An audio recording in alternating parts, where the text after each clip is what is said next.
The Bachelorette, Becca Kufrin gives last rose to Garrett Yrigoyen after he proposes on finale. Garrett Yrigoyen proposed to The Bachelorette Becca Kufrin on Monday's season finale after she dealt one of the biggest heartbreaks in franchise history. Becca, 28, picked the former baseball pro despite having insisted throughout the entire season that she was also in love with Blake Horstmann, with her sobbing after dumping him. "I really thought it was going to be him for so long." It was Garrett, however, who finally went down on one knee after she declared her love, asking, "Rebecca Jill Kufrin, my Becca, will you marry me?" "Yes. Yes. Yes," she cried as he put the ring on her finger, soon giving him the season's final rose and laughing, "It's the last time I'll ever do that." Off the market. Coors sales rep Blake, 28, was shown walking away crying "I can't believe this" and then holding a towel to his face as he openly sobbed in what host Chris Harrison had warned was the most emotional finale we've ever seen. Plus, Becca delivered the biggest heartbreak arguably since her own, when race car driver Garrett Yrigoyen Jr. dumped her just weeks after proposing to her on the finale of the last season of The Bachelor, instead picking initial runner-up Lauren Burnham. Minneapolis-based publicist Becca was well aware of the irony, saying, "Last year I was engaged and I had my heart broken. Today I'm in love with two guys. I thought my last breakup was hard, but this one is going to be so much harder. I know that this man doesn't see this coming. He's going to be so blindsided." Crying, she admitted, "It makes me feel so terrible. Such a monster." However, of her final decision to pick Garrett, who she said reminded her of her late dad Steve, who she was sure would love him so much, she said, "I'm going with the one that I can't see myself without. This love just fit my soul, it fits my heart. Garrett's the one for me. God, I'm so ready for this." When he finally approached her, Garrett struggled to contain his joy as he told her, "I knew that I loved you so much and I knew I wanted to spend the rest of my life with you and wake up next to you and have you in my arms every single day of my life. I love you so much, not just now but forever. You're my world." She stunned him when she stopped him, telling him that not only did he get the first impression rose but "You're reading my journal, you were the first guy I wrote something about in it. And I wrote that you reminded me of home, and you reminded me of one of the most important men in my entire life, and that was my dad," she said. "This journey has been a roller coaster of every emotion. But the one strongest emotion is love, and I've been waiting to say it for the right person. I've been holding back because I wanted to be 1000% certain." Garrett Vincent Yrigoyen, I love you so much," Becca finally told him. After her declaration, Garrett finally went down on one knee holding up the Neil Lane engagement ring and proposed. Becca, after saying yes a few times, cried as he put the ring on her finger, with Garrett hugging and lifting her up off the ground as they kissed. Picking up the single rose by her side, she then offered it to Garrett. After the proposal was aired, they appeared for the first time as an official couple in the studio, where they admitted their relationship was rocked by the scandal over Garrett's past social media behavior, where he liked posts that mocked undocumented immigrants, the trans community, liberal feminists, and also some that spread misinformation about Parkland, Florida, shooting survivor David Hogg. "When I was liking things it went against what she stands for, and that made it really hard for us as a couple," Garrett admitted, insisting of his social media, "I'm very sorry. I didn't mean to hurt anybody's feelings. I stand by everything I said in my apology, and I'm just trying to grow as a person, be a better person on a daily basis. I was really worried that I might lose her for that. She knew who I was as a person and that I didn't stand behind those likes and that I was a better person than I was presenting on my social media. It's made us stronger as a couple moving forward. I can't change my past, I can only grow from it." Becca said it was hard because I couldn't say, "Hey, this is my man, I defend him," because they were still secret, but she insisted, "That was a major thing. But I luckily got to know him for who he is, his heart, his soul." They revealed that they are moving in with each other, but with Becca stressing, "We don't have any wedding plans yet.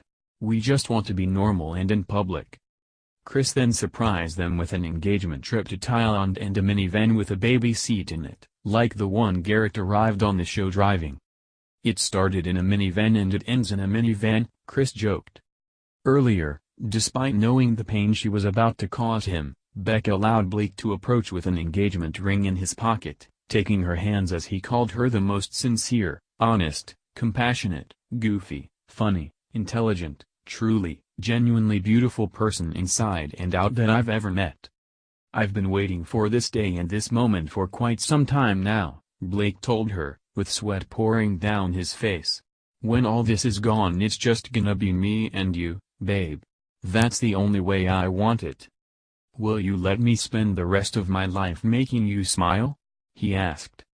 Having been allowed to say so much, Blake was especially taken aback when she finally told him, "Wait, give me a moment." She then sent him mixed messages as she told him, "Blake Horstman, you made me hopeful again, you made me excited about this journey and you gave me something to look forward to. You have been the most solid, constant relationship and one that I could turn to any time and knew that you would be there, and knew that you'd be a partner to me and a teammate.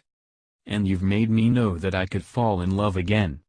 But she finally admitted, throughout all of that too, because we were so constant I think I was overlooking other relationships. Because we were so solid I wasn't seeing everything. There's just one piece with somebody else that I am not ready to say goodbye to yet. Quite honestly I pictured this moment with you standing here the entire time, for so long. I think that we could be right and we could be partners, but I think that there's just a better for us out there. With sweat still pouring down his face, he closed his eyes in anguish, telling her, "I didn't expect this. I think you are making a mistake. I don't think anybody can make you as happy as I can. I didn't see this, I honestly didn't for the longest time," Becca told him as they walked away. "I was so sure." His devastation was clear, with host Chris having earlier warned that it was quite possibly the most emotional finale we've ever seen, saying the loser would be left so broken-hearted, so devastated, "We really haven't witnessed anything like this before. This is an absolute tearjerker," he warned. "This is a breakup so painful, to be honest it's a little difficult to watch. It is raw, it is real, it is painful."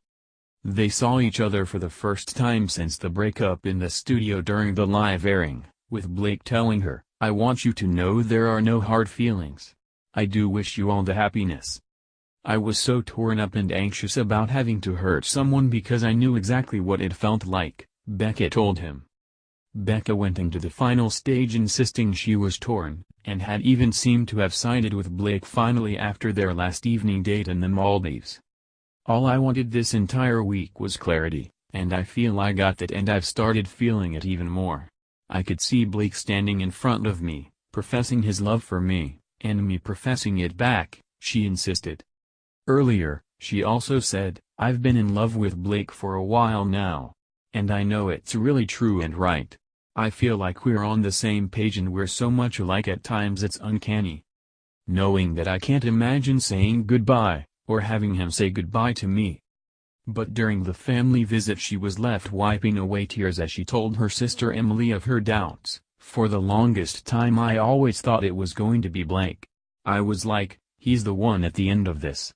I did think it was Blake for so long, now I even feel guilty for thinking this way about someone else."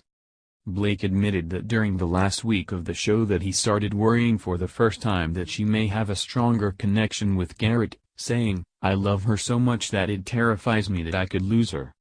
His confidence was rocked further when her mom and uncle both asked him about what would happen if he lost, with her uncle even asking for any bad sides to Garrett. He was left seemingly convinced that they knew he was going to be rejected at the end, saying, "Maybe I'm overthinking all of this, but usually my gut is right. It's a curse. The fact that I fell in love with her so early and the fact that we moved so fast is now playing against me. Because now there's this new, fresh thing that she has with Garrett. Now I have to sit here and stew on it for 36 hours. He was then shown shaking his head as he predicted, "She's going to pick Garrett." However, her mother and sister actually appeared to favor Blake as a pick for her, with her mom calling him equal on your level and instantly looking like a match as a team with her.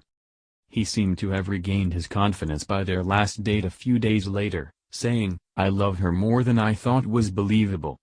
I know how special and rare I think our connection is." After their day diving and kissing in the sea, Blake sounded upbeat as he insisted, "Today was huge. It ended incredibly." On their last night, he gave her a memory box of photos of their time together, and she said to camera, "For a while I've been in love with Blake and he always surprises me. He's really everything I could want in a partner. I know that Blake would make the best father, partner, husband, partner in crime, and 50-50 person alongside me throughout life." Recalling their final kiss, Blake smiled that he sensed that everything was good and went into the final day with a weird sense of calm. "I truly think we have such an incredible future together. I just see us together, happy, a family. I'm lucky, really lucky." Garrett was first to meet her family, arriving with flowers, and acknowledging, "The last guy they met was airy, so I'm expecting them to be really hard on me today. But I want them to feel confident that this guy is the right one this time."